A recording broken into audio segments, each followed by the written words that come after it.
ایک صحابی تھے، حضرت برا بن مالک نام تھا، چھوٹی سی عمر تھی، حضور گلی سے گزرتے نا کبھی تو جذبہ تھا بڑا، چھوٹی عمر، بعد نے لکھا صرف 14 سال کے تھے، بعد نے لکھا نہیں 14 تو زیادہ ہیں، 12 سال عمر تھی، عشق لگا سی کھیڑا کھیڑ دی لو، 12-14 سال عمر۔ اصل میں نا بچوں کی ڈائریکشن ٹھیک نہیں، ان کی ڈائریکشن ٹھیک ہو نا تو یہ چوکوں میں کھڑے ہو کے موبائل پہ گیمیں نہ کھیلیں اور معاذ اللہ میسج نہ کریں، بلکہ یہ مسجد میں بیٹھ کے نبی پاک کی نعتیں سنیں۔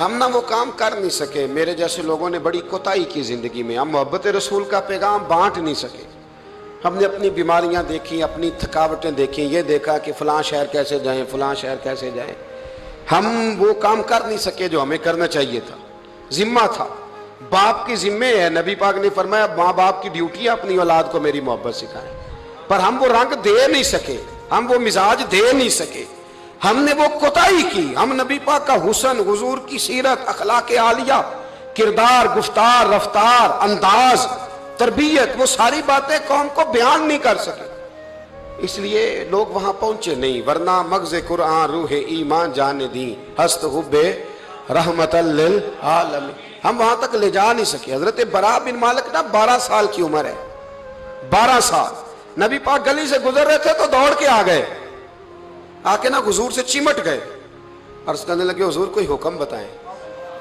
میرا دل کرتا ہے آپ کی بات مانوں، کوئی حکم حضور۔ مجمع الزوائد میں حدیث، اس ایک حدیث کے لیے نا میں کو 5000 روپے کی پوری کتاب، پوری 10 جلدیں خرید کے لایا تھا، ایک حدیث کے لیے، پیاری بڑی ہے، شاندار بڑی ہے، وہاں میرا دل کیا، میں نے کہا جس کتاب میں ہے نا ساری کتاب ہی منگا لو، کچھ چیزیں بڑی انسان کو انوکھی لگتی ہے نا۔ حضرت برا بن مالک رضی اللہ، چھوٹی سی عمر ہے، حضور سے لپٹ گئے تو حضور نے فرمایا بیٹے کیا ہوا؟ عرض کرنے لگے حضور کوئی حکم بتائے، میرا بھی دل کرتا ہے عمل کروں۔ تو حضور نا چھوٹے چھوٹے کام بتاتے ہیں، دکان سے، یہ بچوں کو یہی بتانا ہوتا ہے نا، دکان سے لے آ، یہ کر دے، فلاں کو بلا لے، لیکن حضور ان کی غیر موجودگی میں ان کا ذکر بڑا کرتے۔ ایک دن کچھ لوگ کہنے لگے حضور بڑا ذکر کرتے ہیں پر وہ کرتا تو چھوٹے موٹے کام ہے بچہ، تو نبی پاک نے ایک دن ارادہ کیا کہ ان کو تجربہ نہ کرائیں کہ وہ پیار کتنا کرتا ہے۔ رسول کریم فرمانے لگے میں جو کہوں گا کرو گے؟ حضور کروں گا۔ فرمایا جاؤ اپنے باپ کی گردن کاٹ کے لاؤ۔ کس کی جی؟ جی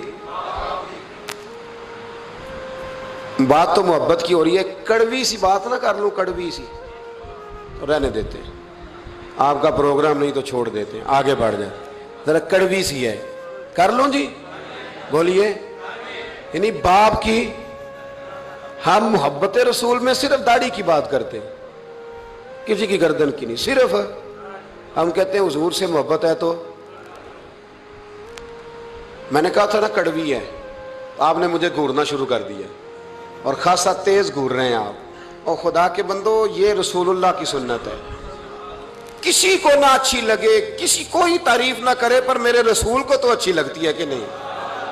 نبی، ایک بندہ مجھے کہتا ہے داڑھی کے نام پہ لوگ تانے بڑے دیتے ہیں کہ داڑھی رکھی ہے تو یہ کرتا ہے، تو میں نے کہا یہ نبی پاک کے نام کا تانا، اسے خوش ہو کے قبول کر، اس کا بڑا مزہ ہے، اس کو یوں سینہ کھول کے کہہ دے تانا، دے تانا۔ تو کبھی کبھی نا ایسا ہوتا تھا، میں پڑھتا تھا تو کبھی گزرتے تو کہتے وہ جا رہے ہیں داتا صاحب والے، وہ جا رہے ہیں غوث پاک والے، تو میں نے کہا الحمدللہ، یہ اس طرح ہمیں روز چھیڑا کرو، اس طرح روز چھیڑا کرو، ہمیں خوشی ہوتی ہے، اور یہاں بھی کہنا اور قیامت میں جا کے بھی یہی کہنا کہ یہ داتا صاحب والے ہیں، وہاں بھی کہنا کہ یہ غوث پاک والے ہیں، یہ چھیڑو ہمیں، ہم یہ چھیڑتے ہو تو ہمیں مزہ آتا ہے، یہ کہا کرو، ہمیں روز کہا کرو۔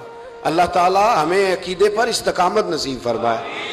آگے بڑھتا ہوں، بات مکمل کرتا ہوں۔ حضرت برا بن مالک رضی اللہ تعالی عنہ نا، حضور نے فرمایا جا اپنے ابا کا سر کاٹ کے لاؤ، تو وہ دوڑے۔ ایک روایت میں ہے کہ مولا علی کے گلے میں تلوار لٹک رہی تھی، یوں کھینچی، اور اس نے جذبات سے دوڑے کہ حضور نے فرمایا اسے پکڑ لو ورنہ یہ گردن کاٹ بھی لائے گا، پکڑ لاؤ اسے ورنہ یہ کاٹ دے گا۔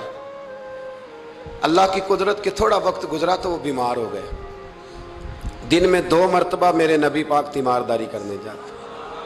ایک شام رسول کریم تشریف لے گئے تو حضور سرانے بیٹھے، ماتھے پہ ہاتھ رکھا تو کریم محبوب ان کے باپ کی طرف کان میں کچھ کہا ان کے والد سے، حضور رونے لگے، اور پھر حضور نے دوبارہ ماتھا چوما، پیار کیا اور چلے گئے۔ حضرت برا بن مالک چھوٹی عمر تھی، کچھ نے لکھا طلحہ بن برا نام تھا ان کا. تو حضرت طلحہ بن برا نا اپنے ابا کو قریب بلایا اور چارپائی پہ بٹھایا. کہنے لگے ابا جی حضور کیا فرما گئے؟ کہا بیٹا تیرے والی بات نہیں. کہا نہیں بتائیے.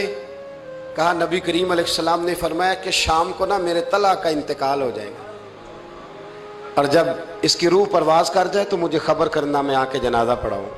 ٹھنڈ بڑی تھی مدینے میں، ٹھنڈ بڑی تھی. حضرت طلحہ نے نا اپنے باپ کا ہاتھ پکڑا اور اپنے سینے پہ رکھا. کہنے لگے ابا حضور تو جو فرما گئے پر میری وصیت یاد رکھنا. نبی پاک کے دین کا قانون یہ ہے کہ جب کوئی انتقال کر جائے تو جلدی دفن کرو. اس طرح کرنا، رات کا وقت ہوگا جب میرا انتقال ہوگا تو فوراً غسل دے کے نا دفن کر دینا، نبی پاک کو خبر نہ کرنا، نہ بتانا. عمر دیکھو اور بات دیکھو. کہ حضور کو کیوں نہیں بتانا، حضور خود فرما کے گئے ہیں. تو کہنے لگے رات کا وقت ہوگا تو جن گلیوں سے حضور نے گزر کے آنا ہے نا وہ یہودیوں کے محلے ہیں. ایسا نہ ہو کہ میرے جنازے کی وجہ سے کوئی یہودی میرے نبی کو تکلیف دے دے. میرے جنازے کی وجہ سے، جنازے کی وجہ سے. یہاں کہتے ہیں حضرت صاحب مجھے بڑا پیار ہے آپ سے، پر میرے گھر ضرور پہنچے، جیسے مرے یا جیے وہاں شام کو آپ کو پہنچنا پڑے گا. میرے رسول کریم علیہ السلام کے غلاموں نے دیکھو انداز محبت کیا بیان فرمایا. کہا نبی پاک کو تکلیف نہ ہو میری وجہ سے، میرا جنازہ خود ہی پڑھ کے مجھے دفن کر دینا. ان کا انتقال ہو گیا، رات کو دفن کر دیا. صبح حضور تشریف لائے، وہ محبوب جنہیں اللہ نے غیب کے خزانوں کی کنجیاں عطا فرمائی. فرمایا بتایا کیوں نہیں؟ مجھے بتاتے، میں خود جنازہ پڑھتا. میں خود نہ قبر میری تے میرے اپیرا جے کر پاوے پھیرا، قبر دے اندروں ہڈیاں اٹھ کے مجرا کر سن تیرا. کہا بتایا کیوں نہیں، خبر کیوں نہیں کی؟ میں جنازہ پڑھتا، میں خود پہنچتا. تو باپ رو پڑے، عرض کرنے لگے حضور میرا تو پتر تھا، میرے لیے اس سے بڑی سعادت کیا ہوتی کہ آپ جنازہ پڑھاتے. پر اس نے وصیت کر دی تھی کہ حضور کو بتانا نہیں، تکلیف ہوگی. نبی کریم فرمانے لگے بتاؤ مجھے اس کی قبر کہاں ہے. اور یارو غور کرنا، ساری دنیا گنبد خضرا روضہ رسول پہ اور نبی پاک ایک غلام کی قبر پہ تشریف لے گئے. خود نبی کریم گئے اور آج حضور نے دعا انوکھی فرمائی. فرمایا اے اللہ جب میرا طلحہ تجھ سے ملے نا تو ذرا اس سے مسکرا کے بات کرنا جو تیری شان کے لائق. رسول اللہ کی محبت، نبی پاک کی غلامی، رسول اللہ کا پیار. اعلیٰ حضرت کہتے ہیں جان ہے عشق مصطفیٰ، روز فضو کرے خدا. او بھائیو جس کو ہو درد کا مزہ وہ نازے دوا اٹھائے کیوں. اور اعلیٰ حضرت فرماتے ہیں جلنا تو ہے، کوئی دولت کے لیے جلتا ہے، کوئی شہرت کے لیے جلتا ہے، کوئی اقتدار کے لیے جلتا ہے. فرمانے لگے اے عشق تیرے صدقے جلنے سے چھٹے سستے، جو آگ بجھا دے گی وہ آگ لگائی ہے، جو ساری آگ بجھا دے گی وہ. حضرت سیدنا ابو بکر صدیق رضی اللہ تعالیٰ عنہ ارشاد فرماتے ہیں کہ نبی پاک علیہ الصلوۃ والسلام نے جب ہم سے وعدے لیے کہ تم کسی کے آگے سوال نہیں کرو گے تو فرماتے ہیں میری تو یہ حالت ہے کہ میں گھوڑے پہ بیٹھا ہوں اور میرا درہ بھی ہاتھ سے گر جائے تو میں کسی سے نہیں کہتا اٹھا دو. کیونکہ حضور نے وعدے لیے تھے کہ ہاتھ نہیں پھیلانا، میں خود گھوڑے سے اتر کر وہ اٹھا لیتا ہوں. حکیم بن حزام رضی اللہ تعالیٰ عنہ صحابی ہیں جن کی پیدائش کعبے میں ہوئی، ان سے حضور نے وعدہ لیا کسی کے آگے ہاتھ نہیں پھیلانا.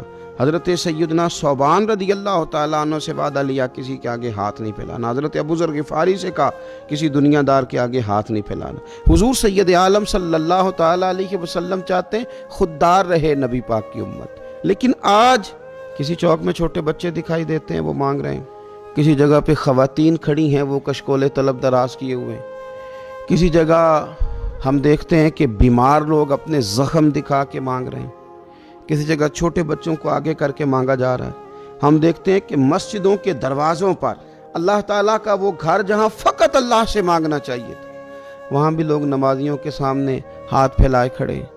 اس طرح کا ماحول اگر معاشروں میں بنے گا تو پھر وہ قومیں کیا خوددار ہوں گی یا قوموں کی قومیں بھکاری بن جائیں گی؟ پھر آنے والی نسلیں کیا کردار معاشرے کے اندر دے سکیں گی؟ اللہ کی ذات پہ بھروسہ کیا جائے، محنت کی عادت بنائی جائے. اور جب ہمارے سامنے اعداد و شمار آتے ہیں، جب تحقیق کی جاتی ہے، جب ریسرچ کیا جاتا ہے تو پھر محسوس ہوتا ہے کہ ان میں زیادہ تر لوگ وہ نہیں ہیں جو مجبوری کے تحت مانگ رہے ہیں، زیادہ تر لوگ وہ ہیں جو تن آسانی کی وجہ سے مانگتے ہیں، زیادہ تر لوگ وہ ہیں جو محنت کے لیے آگے بڑھنا نہیں جانتے، زیادہ تر لوگ ان میں سے وہ ہیں جن لوگوں نے فقط پیشہ بنا لیا، جو سمجھتے ہیں کہ ہاتھ پھیلانا شاید ہمارے لیے آسان ہے۔ ان لوگوں نے ایک بڑا لمبا چوڑا ماحول بنا کے مانگنا شروع کیا ہے، اور ہم دیکھتے ہیں لمبی لسٹیں، لمبی قطاریں۔ میرے نبی پاک صلی اللہ تعالیٰ علیہ وسلم فرماتے ہیں تو ارادہ تو کر لوگوں سے بے نیاز ہونے کا، پروگرام تو بنا کہ میں نے لوگوں سے، سیٹھوں نوابوں سے نہیں مانگنا، تو پروگرام تو بنا، تو لوگوں سے بے نیاز ہونے کا ارادہ کر، اللہ تجھے لوگوں سے بے نیاز کر دے گا، رب تیری مدد کرے گا۔